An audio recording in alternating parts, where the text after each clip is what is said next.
নমস্কার বন্ধুরা, আপনারা দেখছেন এই মুহূর্তে আপনাদের নিজের চ্যানেল। আমি আজকে 5 নম্বর প্র্যাকটিস সেট নিয়ে আপনাদের সামনে হাজির হলাম। কাদের জন্য গুরুত্বপূর্ণ এই প্র্যাকটিস সেটগুলি, সেটা হচ্ছে এই মুহূর্তে যারা ডাব্লিউবিপি কনস্টেবল বা লেডি কনস্টেবল পরীক্ষা দেবেন, সাব ইন্সপেক্টরি পরীক্ষা দেবেন, সে কলকাতা পুলিশের হোক বা সামনে যারা পিএসসির ফুড এসআই পরীক্ষা দেবেন বা ডাব্লিউবিসিএস প্রিলিমিনারি পরীক্ষা দেবেন, তাদের সবার জন্য ভীষণভাবে গুরুত্বপূর্ণ এই সেটগুলো।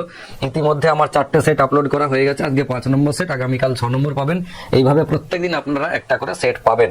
যারা এর আগে আমার ভিডিও দেখেছেন তারা তো বুঝেই গেছেন, প্রতিদিন শর্ট ভিডিও পাচ্ছেন, ব্রড ভিডিও পাচ্ছেন। আজকে যারা আমার চ্যানেলে নতুন তারা একটু দেখতে থাকুন, আশা করি ভালো লাগবে। আজকের প্রথম অঙ্ক, একটা আয়তক্ষেত্রের দৈর্ঘ্য প্রস্থের 4 গুণ। এটা একটা কন্ডিশন। একটা আয়তক্ষেত্র কেমন আমি জানি না, কিন্তু যদি আয়তক্ষেত্রটা দেখতে এরকম হয় তাহলে তার দৈর্ঘ্যটা প্রস্থটার 4 গুণ। এবার প্রস্থকে যদি আমি তর্কের ক্ষেত্রে এক্স ভাবি, তাহলে দৈর্ঘ্যটা হবে তার 4 গুণ বা 4x।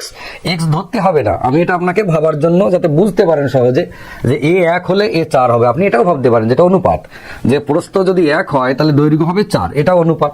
এক্স না ধরলেই হলো। কেমন? এটা একটা কন্ডিশন। আর কি বলেছে, যদি ওই আয়তক্ষেত্রের পরিসীমা 40 সেন্টিমিটার হয় তাহলে তার ক্ষেত্রফল কত। এখন আয়তক্ষেত্রে যে পরিসীমা 40 সেন্টিমিটার বলে দিল, আমরা পরিসীমা মানে কি জানি? দুটো দৈর্ঘ্য দুটো প্রস্থের যোগফল। হ্যাঁ, অনেকের মনে হয় যখন আমি পরিসীমার কথা বললাম তখন মনে পড়লো 2 ইন্টু দৈর্ঘ্য প্লাস প্রস্থ। আসলে আমি যেটা বললাম সেটাই, দুটো দৈর্ঘ্য দুটো প্রস্থ, সেটা হচ্ছে 2 ইন্টু দৈর্ঘ্য প্লাস প্রস্থ। কিন্তু 2 ইন্টু দৈর্ঘ্য প্লাস প্রস্থটা থেকে বেরিয়ে এসে যদি আমরা আয়তক্ষেত্রের পরিসীমার মধ্যে দুটো দৈর্ঘ্য আর দুটো প্রস্থের কথা ভাবি, তাহলে আমাদের অঙ্কটা বুঝতে সুবিধা হয়। কিরকম? এইটার মধ্যে দুটো দৈর্ঘ্য দুটো প্রস্থের যোগফল আছে। আমি যদি ওইটাকে হাফ করে দিই, 40কে 2 দিয়ে ভাগ করলাম, 20 হলো। এটা কি হলো? এই 20টা হচ্ছে একটা দৈর্ঘ্য আর একটা প্রস্থের যোগফল। কিন্তু কোনটা কত সেটা আমরা জানি। এটা আমাদেরকে জানাবে কে? এটা জানাবে এই কন্ডিশন। আমি দেখলাম দৈর্ঘ্য আর প্রস্থের যোগফলটা 20, কিন্তু কোনটা কত সেটা কে জানাবে? এই যে প্রস্থর থেকে দৈর্ঘ্য 4 গুণ বলেছিল, তো কোনো আয়তক্ষেত্রের প্রস্থর থেকে দৈর্ঘ্য যদি 4 গুণ হয় তাহলে দুজন মিলে কত? দুজন মিলে কিন্তু 5 গুণ, কেননা এ 1 গুণ আর এ 4 গুণ, তাহলে দুজন মিলে 5 গুণ, দুজন মিলে 20। তার মানে আমি কি ভাবলাম? 5 গুণ মানেই কিন্তু 20। তাহলে 1 গুণ মানে কত? 1 গুণ মানে 4। এই যেটা পেয়ে গেলাম, আমার অঙ্ক হয়ে গেল। 1 গুণ মানে 4 মানে কে? তার মানে হচ্ছে এই যে প্রস্থ বাই এক্স, এ হচ্ছে 4, আর যে তার থেকে 4 গুণ, এ হচ্ছে 16। ব্যাস, তার মানে ওই আয়তক্ষেত্রের দৈর্ঘ্য পেলাম 16, প্রস্থ পেলাম 4। তাহলে ক্ষেত্রফল কত? 4 16 64। 4 16 64 বর্গ সেন্টিমিটার। উত্তর হচ্ছে এটা। চলুন আমাদের 2 নম্বর অঙ্ক দেখি। একটা আয়তকার বাগানের দৈর্ঘ্য 4 মিটার বৃদ্ধি করলে, আয়তকার বাগানের দৈর্ঘ্য 4 মিটার বৃদ্ধি করলে ক্ষেত্রফল বৃদ্ধি পায় 16 বর্গমিটার। তার মানে অঙ্কটা হচ্ছে এইরকম, আমার একটা আয়তকার বাগান ছিল এইরকম, এর দৈর্ঘ্য প্রস্থ কত আমি জানি না, কিন্তু যদি আমি এর দৈর্ঘ্যটা 4 মিটার বাড়াই তাহলে ক্ষেত্রফল কত বাড়ে? ক্ষেত্রফল 16 বাড়ে। ক্ষেত্রফল মানে কোনটুকু বাড়বে? নিশ্চয়ই এটুকু বাড়বে, এই এরিয়াটা। এই যে এই এরিয়াটা নিশ্চয়ই বেড়েছে। তাহলে আমি দৈর্ঘ্য 4 মিটার বাড়িয়েছি, যার কারণে ক্ষেত্রফলটা কত বেড়েছে? ক্ষেত্রফল 16 বেড়েছে। এবার আপনি বলুন তো, এই যে 4 মিটার দৈর্ঘ্য কার সাথে গুণ হয়ে 16 হয়েছে? নিশ্চয়ই এই পাশে এও ছিল 4। বোঝা গেল? এও ছিল 4, এই 4টা এই 4-এর সাথে গুণ হয়ে তবে 16 হয়েছে। তো এই সাইডটা কিসের সাইড ছিল? এই সাইডটা ছিল প্রস্থ সাইড। ব্যাস, তার মানে ওই আয়তক্ষেত্র যেটা আগে ছিল তার প্রস্থ কত ছিল? প্রস্থ ছিল 4 মিটার। আপনার এই ধরনের অঙ্ক আরো কত রকম আসে দেখুন। আয়তক্ষেত্রের দৈর্ঘ্য 5 মিটার বৃদ্ধি করলাম, ক্ষেত্রফল 20 বর্গমিটার বৃদ্ধি পেল। তো 5 কার সাথে গুণ হয়েছে? 4-এর সাথে। তাহলে 4টাকে, 4টাই প্রস্থ। দেখুন, অঙ্ক রিডিং পড়তে পড়তে আপনার হয়ে যাবে। এটা যেমন বৃদ্ধির কথা বলো, হ্রাসের কথাও বলতে পারে। যে একটা আয়তক্ষেত্রের দৈর্ঘ্যটাকে আমি 5 মিটার কমালাম, যার কারণে 20 বর্গমিটার কমে গেল ক্ষেত্রফল। তো 5 মিটার যে কমিয়ে এই দিকে আনলাম, যে 20 কমলো, মানে এই জায়গাটা কমে গেল। এই যে 5 কার সাথে গুণ হয়েছিল? এ 4-এর সাথে গুণ হয়েছিল, তবে কি ক্ষেত্রফল 20 ছিল। মানে হ্রাস পেলে উত্তর একই, বৃদ্ধি পেলে উত্তর একই। আপনাকে শুধু একটু লজিকটা সেট করতে হবে, কেন এরকম হলো। আর আপনি এক্স টেক্স ধরে যদি করেন তাহলে মোটামুটি 1 মিনিটে ধাক্কা আছে অঙ্কটাতে। 3 নম্বর অঙ্ক। একটা পরীক্ষায় 70% পরীক্ষার্থী ইংরেজিতে, 80% অঙ্কে পাস করে, কিন্তু 10% উভয় বিষয় ফেল করে। আর কি কন্ডিশন? 144 জন ছাত্র উভয় বিষয়ে পাস। এই ধরনের অঙ্ক অন্যরা কে কেমন করায় আমি জানি না, কিন্তু আমি সবসময় একটা বড় রসগোল্লা বানিয়ে অঙ্কটাকে করাই। রসগোল্লা মানে কি রকম? আপনি যদি এই ছবিটা এঁকে নিতে পারেন তাহলে অঙ্ক আপনার জন্য জলবৎ তরলং, মানে জলের মতো তরল। কিরকম দেখুন, একটা পরীক্ষায় 70% পরীক্ষার্থী ইংরেজিতে পাস করেছে। 70 মানে গোটাটাকে যদি আমি 100 ধরি তাহলে 70% মোটামুটি এইটা আমি বলতে পারি। এই দিকটা হচ্ছে কিসের? এই দিকটা হচ্ছে 70%, এবং সেটা কিসে পাস করেছে? ইংরেজিতে পাস করেছে। আমি লিখে রাখলাম, খুব ভালো কথা। এবং আর একটা কন্ডিশন কি আছে? অঙ্ক পাস করেছে 80%।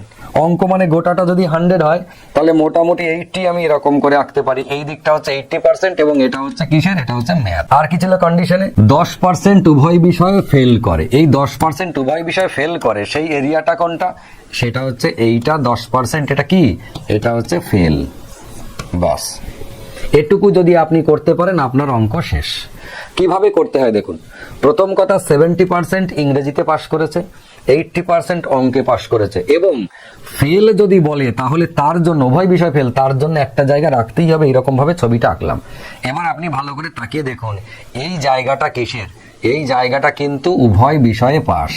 এই জায়গা কেননা যারা ইংরেজি পাস করেছে তারা এইটা, যারা অঙ্ক পাস করেছে তারা ওইটা, তার মানে এই জায়গাটা কমন হলো। আমি কমন ছবি কেন আঁকলাম সেটা কিভাবে আপনি আইডেন্টিফাই করবেন যে ছবিটা কেমন হবে। ছবি আঁকতে পারলেই অঙ্ক শেষ। তাহলে ছবিটা কেমন হবে দেখুন, আপনাকে মাথায় রাখতে হবে 10% উভয় বিষয়ে ফেল করেছে। 10% ফেল মানে 100 থেকে 10 বাদ দিয়ে রইল কত, 90। রয়ে গেল কত, 90। এটা হচ্ছে পাস, পাসের দিকে। তাতে একটা সাবজেক্টে করুক, দুটোই করুক, তিনটেই করুক, হাজার গুচ্ছেন যা খুশিতে পাস করুক, সবাই মিলে হবে 90। আর ফেল একা, এ কারোর মধ্যে নাই। এ হচ্ছে পাকিস্তান, এক ঘরে হয়ে গেছে, ও কারোর মধ্যে নাই, ও হচ্ছে 10%।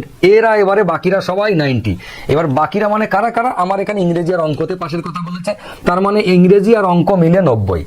এখন কপাল এত খারাপ, ইংরেজি বলছে 70%, অঙ্ক বলছে 80%। দুজন মিলে 90 কি করে হয়? তার মানে আপনাকে ভেবে নিতে হবে এরা দুজন মিলে যদি 90 হয়, আবার একটা 70 আর একটা 80, তার মানে একজন আরেকজনের উপরে চেপেছে, একজন আরেকজনের উপরে চেপে তবে 90 পূরণ করেছে। কতটা চেপেছে, এই 80 আর 70 যদি আমরা যোগ করি তাহলে 150 হলো 150। এবার যদি 90 হতে হয় এরা যোগ করে, আমার যোগে তো হয়ে গেছে কত, আমার যোগে হয়ে গেল 150, কিন্তু হিসেব অনুযায়ী হওয়ার কথা 90, তার মানে কত এক্সট্রা চেপে গেছে, 60%। তার মানে এই প্লেসটা হচ্ছে 60%। বোঝা গেল? এইটা আপনাকে একটু বুঝে নিয়ে ছবিটা আপনি যেদিন আঁকতে পারবেন, প্রথম প্রথম হয়তো 6 মাস আপনার লেগে যেতে পারে যে এইটাকে ভেবে চিন্তে ছবিটা আঁকা। 6 মাস পর চাকরির পরীক্ষার প্রস্তুতিতে আপনি কি 6 মাস নেবেন না? 6 মাস নিয়ে পাস হয় না। তো 6 মাস পর আপনার মনে হবে এই অঙ্কগুলো এত ইজি, এত ইজি, যা অঙ্ক আসুক, যত কঠিন এই পাশ ফেল থেকে আসুক, সমস্ত ছবি আপনি জলের মতো এঁকে ফেলতে পারছেন এবং চোখে দেখতে পাচ্ছেন। তো ছবি আঁকার স্টাইলটা হচ্ছে এইরকম, 60% জায়গা আমাকে চাপাতেই হবে। তাহলে এই সবুজকালী 60% জায়গা কি জায়গা, এটা হচ্ছে এই 144 জন যেটা উভয় বিষয়ে পাশ করেছে। তার মানে 60% হচ্ছে কত, 144 জন। এটি হয়ে গেল আপনার ক্লু সেন্টেন্স। এই জিনিসটি আপনাকে বার করতে হবে পাশ ফেলের অঙ্ক থেকে, যে 60% মানে হচ্ছে 144 জন। তাহলে 1% মানে কত, বাই 60, আর 100% মানে কত, ইন্টু এখানে 100 দিয়ে কাটাকাটি করলে হবে 240। তাহলে টোটাল পরীক্ষার্থী হচ্ছে 240 জন। উত্তর কত, 240। এবার এখান থেকে আপনাকে হাজার গুচ্ছেন প্রশ্ন দিতে পারে। যেমন বলতে পারে সমস্ত অঙ্ক বলে দিল, যা ডেটা আছে তাই বলে দিয়ে জিজ্ঞেস করলো এই যে তবে মোট পরীক্ষার্থী কত, এইটা জিজ্ঞেস না করে আপনাকে বলবে শুধুমাত্র অঙ্কতে কতজন পাস করেছে। এবার আপনি ভেবে দেখুন, অঙ্কতে পাস ছিল 80%, তার মধ্যে ইংরেজিতে পাস করেছে আবার 60% ইংরেজির দলে ঢুকে আছে, তাহলে শুধুমাত্র অঙ্ক কিন্তু মাত্র 20%। এবার আপনি করবেন কি করে, এই লাইনটা আপনার দরকার। কোনটা দরকার, এই লাইনটা। 60% মানে হচ্ছে আপনার 144, তাহলে 20% সমান কত, এর 3/1। শুধুমাত্র ইংরেজিতে পাস কত, দেখুন ইংরেজিতে ছিল 70, 60% এ দলেও ঢুকে আছে, তাহলে শুধু ইংরেজি মানে এই জায়গাটা 10%, এটা 10, শুধু অঙ্ক 20, উভয় বিষয়ে ফেল 10, উভয় বিষয়ে পাস 60। এই তো সবগুলো ডেটা হয়ে গেল। এতগুলো কোশ্চেন আপনার কাছে জানতে চাইতে পারে, কিন্তু আপনাকে টার্গেট রাখতে হবে এইটি বার করার। এই বাবা জীবনকে বার করতে না পারলে আপনার কোনো কাজ হবে না। ওই অরিজিনাল যে জোনটা বলবে, যত জোন, সে বাস্তবে কত পার্সেন্টের সঙ্গে সমান, এটা ট্যালি করলেই অঙ্ক শেষ। ঠিক আছে, চলে আসি আমরা নেক্সট অঙ্ক। ভীষণ ভালো অঙ্ক। এই অঙ্ক ইউটিউবে আমার প্রথম দিকে সব থেকে বেশি জনপ্রিয়তা পেয়েছিল এই ধরনের অঙ্কগুলোতে, গরু মহিষ, যেটা অনেকে অনেক রকম ভাবে করায়, কিন্তু আমি গোয়াল বানিয়ে, গরু আর মহিষ অরিজিনালি গোয়াল ঘর বানিয়ে অঙ্ক করিয়েছিলাম। আমি আবার একবার আপনাদেরকে দেখাতে চলেছি, আশা করি এটা সারা জীবনে আপনাদের ভুল হবে না। একজন লোক 15টা গরু এবং মহিষ কিনেছিলেন, 15টা গরু মহিষ, কোনটা কতগুলো জানি না, জানার দরকারও নাই, কিন্তু টোটাল কত টাকা দিয়ে, 33,000 টাকা।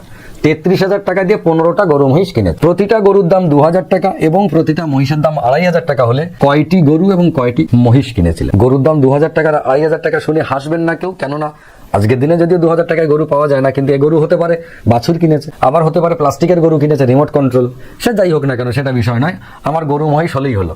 প্রথম কাজ আপনার কি হবে, প্রথম কাজ হচ্ছে দেখুন, এই যে 15টা টোটাল গরু মহিষ মিলে কিনেছে, এর মধ্যে গরু কটা এটা ধরে নিচ্ছে জি, মহিষ হচ্ছে এম।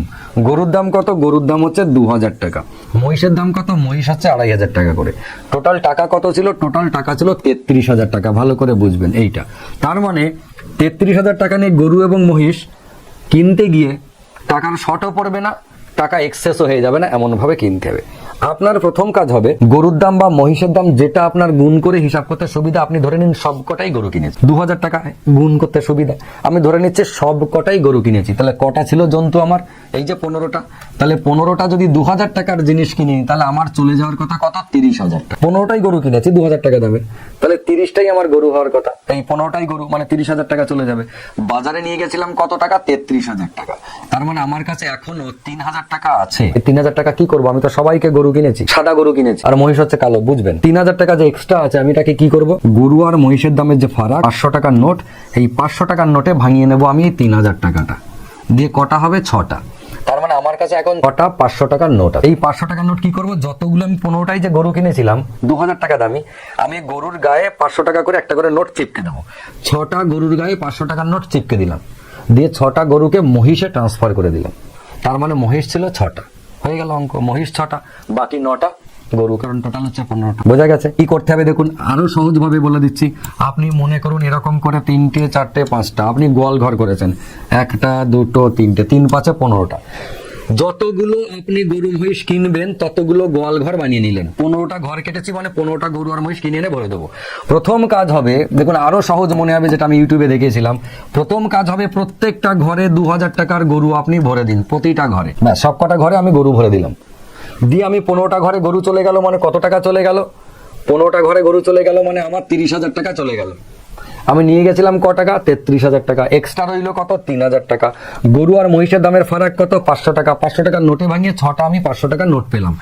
যেই আমি 500 টাকার নোট 6টা পেলাম, অমনি কি করলাম? 6টা ঘরে আমি 500 টাকা দিয়ে চলে গেলাম। 6টা ঘরে 6টা 500 টাকার নোট হয়েছিল।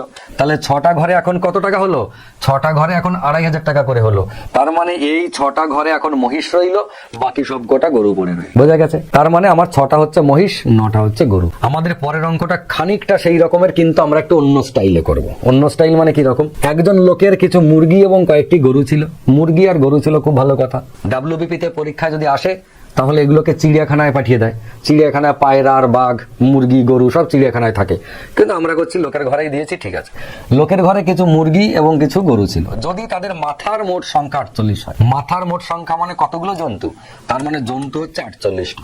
বোঝা গেল?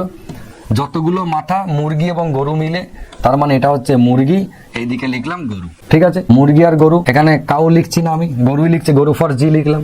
তাহলে মুরগি আছে এবং গরু আছে কটা? টোটাল 48টা। বুঝে নিলাম মাথা 48 মানে দুজন মিলে 48, কিন্তু তাদের পায়ের সংখ্যা 140। প্রচুর পরীক্ষা আসে, বিভিন্ন জন বিভিন্ন স্টাইলে অঙ্কটা করে। আমি একটু অন্য টাইপে দেখানোর চেষ্টা চালাচ্ছি, সামান্য একটু অন্য টাইপ।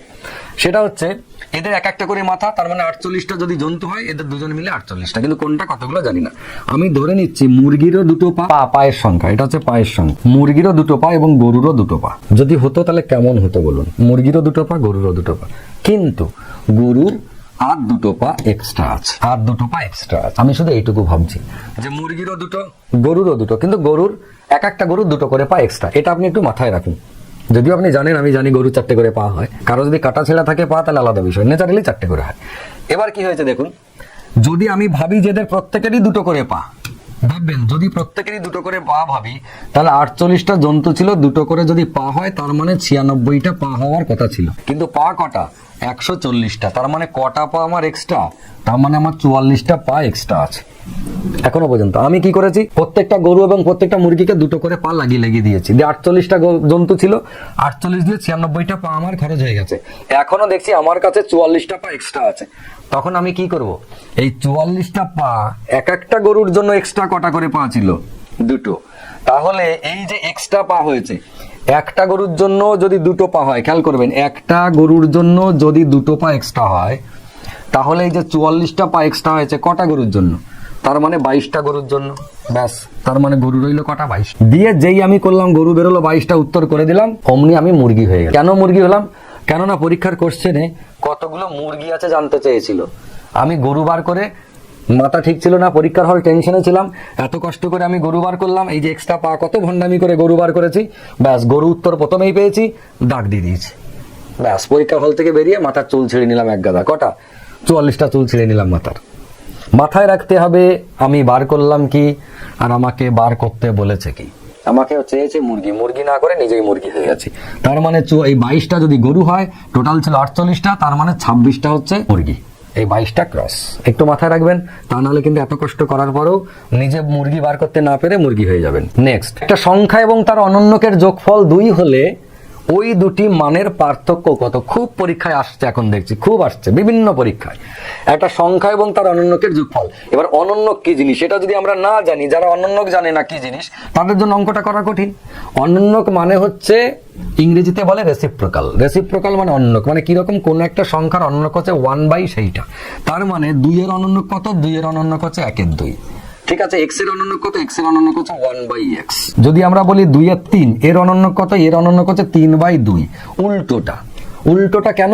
1/, সেটা করলেই তো উল্টে যায়। এই যে 2 এর 3 এর অনন্যক হচ্ছে 1/2 এর 3, তো 1/2 এর 3 মানে কিন্তু 3 এর 2, তো আমরা উল্টে 3 এর 2 লিখে দিলাম। তাহলে একটা সংখ্যা তার অনন্যক একে অপরের উল্টো, ভগ্নাংশটা লব হরে চলে যাবে, হর লবে চলে আসবে। ঠিক, তাহলে আমাদের বলছে একটা সংখ্যা এবং তার অনন্যকের যোগফল 2। পৃথিবীতে এমন কোনো সংখ্যা নেই যে সংখ্যা এবং তার অনন্যকের যোগফল 2 হবে। যদি হতে হয় তাহলে সেই সংখ্যাটা কেবলমাত্র 1। সংখ্যাটা 1 এবং সংখ্যাটার অনন্যক কত? সংখ্যাটার অনন্যক 1/1, তার মানে সেও 1। তাহলে 1 আর প্লাস 1 এই দুটো যোগ করলেই একমাত্র 2 হয়।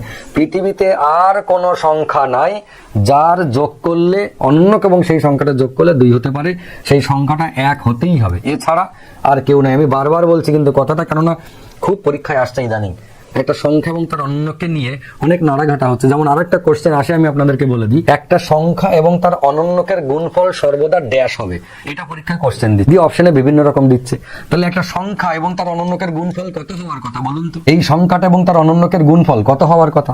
এই সংখ্যা এবং তার অনন্যকের গুণফল কত হওয়ার কথা? প্রত্যেকটা খেয়াল করে দেখুন, সংখ্যার অনন্য কেটে গিয়ে 1, সংখ্যা অনন্য কেটে গিয়ে 1, এইটা কাটলো, ওপর নিচে কাটলো, এটা কেটে গিয়ে 1। তার মানে একটা সংখ্যা এবং তার অনন্যকের গুণফল অলওয়েজ 1, অনলি 1। সেই রকম ভাবে এই অঙ্কটা কি, একটা সংখ্যা এবং তার অনন্যকের যোগফল যদি 2 হতে হয় তাহলে সংখ্যা দুটো অবশ্যই একজন 1, একজন হচ্ছে 1/1। অনন্যক হলো। এবার যোগফল 2 পেলাম। আমাদের কোশ্চেনে জানতে কি চেয়েছে? ওই দুটি মানের পার্থক্য কত? ওই দুটি মান মানে একটা সংখ্যা এবং তার অনন্যকের পার্থক্য কত? 1 - 1 মানে 0। বড় একটা রসগোল্লা। উত্তর কোনটা?